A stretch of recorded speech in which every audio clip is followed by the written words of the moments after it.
This is lower lock, lower lock, yeah, lower lock, lower lock. It's a 3 ml syringe. We got these syringes just so we can practice, drawing up with our pinkies, because you have to use your pinkies for that. I just wanted to use it as an example for stuff. So venipunctures. So there's 4 main sites for venipunctures, but before we get to that, let's talk about for injections or sub-Q, that kind of stuff. Generally, for syringes, you want to use 18 gauge needles. That is what we have been taught in my program. 18 gauge for subcutaneous fluids, not in injections. Subcutaneous fluids, you want 18 gauge. For an injection, you would usually want about 22 gauge. The smaller the gauge, the more thick the needle is.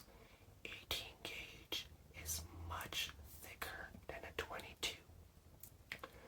Most shots will be 22 gauge. If we were to do sub-Q, which we are allowed as VA, so that's the one that I'll be talking about, sub-Q, we would also use 22 gauge. So you want to maintain a sepsis the whole time, right? So you would not use this syringe. I've touched this part. It is not aseptic anymore. We cannot use this on a patient. If you touch the port area, it is no longer aseptic. You can't just wash it with water. You have to throw it out. It is not aseptic anymore. So it's not viable. I just have this just so I can practice with my finger, right? But venipuncture sites. Venipuncture, I'm going to talk about blood work, right? So there is saphenous, cephalic, femoral, and jugular. Your jugular is somewhere around, I'm going to talk about cats and dogs, I don't know for humans. Somewhere around here, the jugular on a cat and a dog.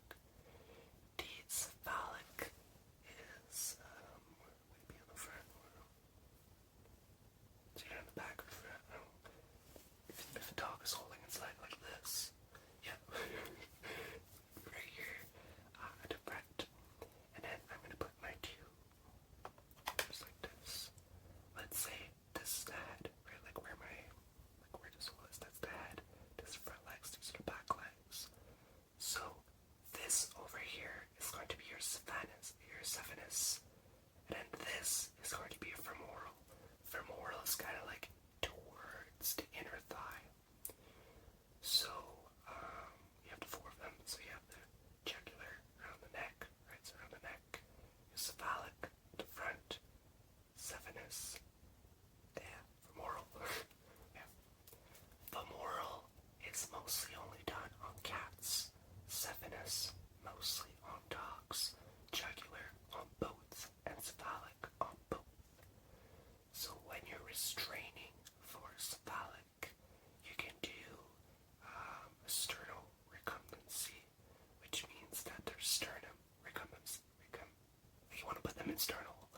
So their sternum is to the table. That's why it's called sternal, right? So then we want them in a Superman position. I'll put a picture over here. So essentially, you want to restrain him like that, essentially. When doing jugular, you want this area over here, right? So you kind of want to put the head on top with your middle finger and then your thumb in the back. Kind of pushing that up, and then you're kind of this. The paws are kind of pulling them down to have more of this neck space to do this over here. When you're doing the back legs, saphenous or femoral, you want to put them in lateral. So that one's a bit more tricky for beginners, especially. It was a bit tricky for me to do at first on live animals. So what you want to do is that, let's say, this is the legs again, right? So the ones that are closer to your body, you're going to want to go in, right? Put your hands like this. Like the dog is in front of you. This is the dog, right? You're going to put your hands like this to the back. You're going to want to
this video learn about blood work, mostly for subcutaneous injections. If you have any questions about subcutaneous, let me know.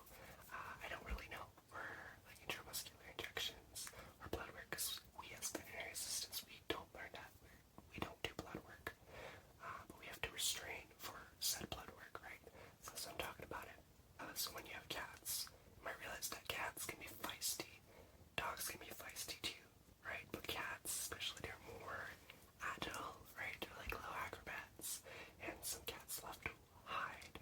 So there are towel techniques. If you're trying to get, for example, just one leg, you can do like a modified scarf wrap, right? To get like that one arm out, paw out for cephalic, right?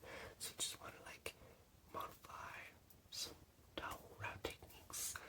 Just restrain him. You can even put the towel on top of the head in a full burrito. If they love to hide, like let's say you want a rectal temperature, you could do a full burrito. So like everything's closed like a burrito, but the back is open. You can do that too for an IM injection. But yeah, there's some towel wrap techniques out there. So, okay. So you have your right ear is AD. AS is left ear. I'm a French speaker, so for me it's easier to remember because droite for the right ear, and then whichever's not droite is the other one, right? Eyes is the same almost. Instead of A, you have O, right? So you have OD and OS, or OU. OU means both eyes. What would OD mean? I'm pointing at it. It's the right eye. And OS will mean the left eye. Then you have sub-Q. Sub-Q is under the skin, right? So that's an injection under the skin. So those are the main routes of administration. You have by mouth. You have the ears. You have the eyes. And you have in the muscles. Sorry, that was my computer saying 10% left. Yeah, so you have like under the skin or muscles, those are the other routes of administration. But yeah.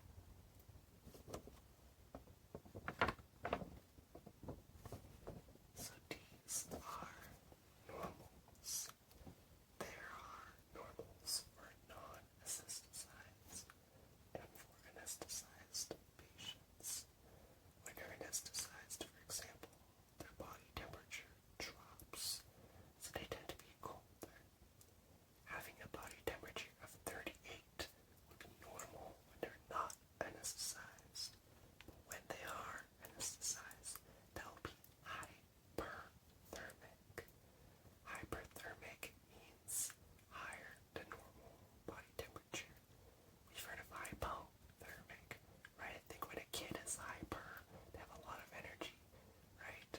So hyperthermic means serves as body heat. Hypothermic means low body heat. There's other normals. You have the heart rate, respiratory rate, that kind of stuff, which I'm not going to go too much into detail. But those are the most common ones that you will usually get pretty much every hour when you can.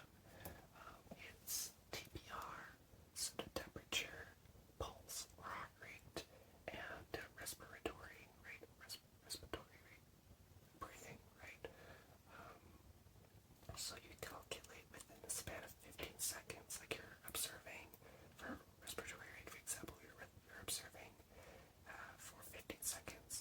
Let's say you count 6 within 15, you multiply that by 4, because that is 1 minute, so it ends up being 24, I believe.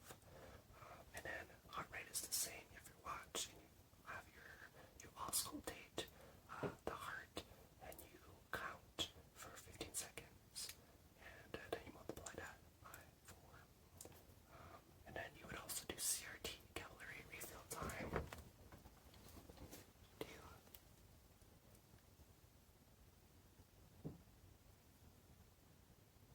Like that. You want it to go back to pink, right? So that was less than 2 seconds. seconds. That's a normal capillary refill time.